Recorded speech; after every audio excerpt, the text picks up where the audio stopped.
Saraswati power కంపెనీలో తన పేరు మీద భార్య భారతి క్లాసిక్ రియాలిటీ పేరు మీద ఉన్న షేర్లను తన తల్లి విజయమ్మ సోదరి షర్మిల అక్రమంగా బదిలీ చేసుకున్నారని వైసీపీ అధినేత జగన్ ఎన్సీఎల్టీలో పిటిషన్ దాఖలు చేసిన సంగతి తెలిసిందే. హైదరాబాద్ లోని ఎన్సీఎల్టీలో గత ఏడాది ఈ పిటిషన్ జగన్ వేశారు. ఈ పిటిషన్ ను ఈ రోజు ఎన్సీఎల్టీ విచారించింది. అయితే కౌంటర్ దాఖలు చేయడానికి తమకు సమయం కావాలని విజయమ్మ షర్మిల తరపు న్యాయవాది ట్రిబ్యునల్ ను కోరారు. దీంతో తదుపరి విచారణను మార్చి 6కి ట్రిబ్యునల్ వాయిదా వేసింది. పిటిషన్ వివరాల్లోకి వెళితే సరస్వతి పవర్ ఇండస్ట్రీస్ లో తనకు 51.01 వాటా ఉందని జగన్ పిటిషన్ లో పేర్కొన్నారు. భవిష్యత్తులో షర్మిలకు షేర్లను బదిలీ చేసేలా 2019 ఆగస్టు 31న ఒప్పందం చేసుకున్నట్లు తెలిపారు. అయితే తనకు తెలియకుండానే బదిలీ ఫారాలు, డాక్యుమెంట్లు, సంతకాలు లేకుండానే షేర్లను బదిలీ చేసుకున్నారని చెప్పారు. ఇది కంపెనీ చట్టానికి విరుద్దమని చెప్పారు. షేర్ల బదిలీని రద్దు చేసి తమ పేరిట ఉన్న 51.01% షేర్లు యథావిధిగా కొనసాగేలా ఆదేశాలివ్వాలని ట్రిబ్యునల్ ను కోరారు.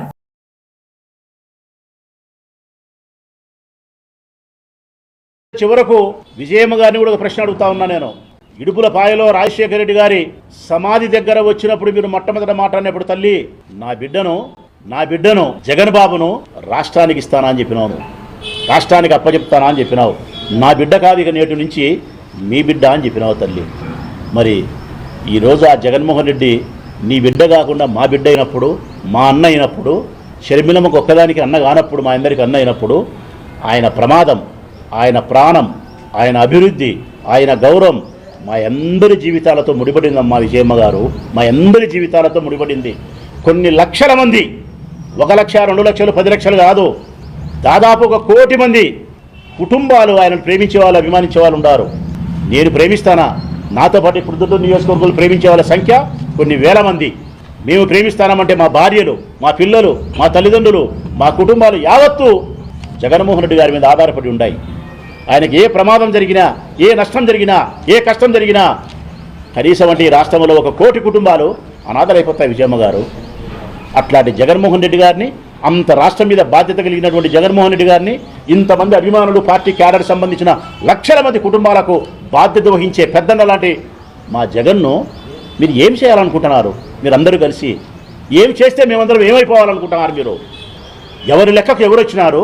ఎవరితో ఎవరు చేతులు కలిపి కొంప నాశనం చేయాలనుకుంటున్నారు తల్లి మీరు? షర్మిలమ్మ, ప్రతి ఇంట్లో ఉండే రామాయణమే, కానీ ఇట్లా లేదు తల్లి, ఇట్లా లేదు. నువ్వు శతాబ్దపు జోక్ అన్నావు, మీ అన్న మాట్లాడింది.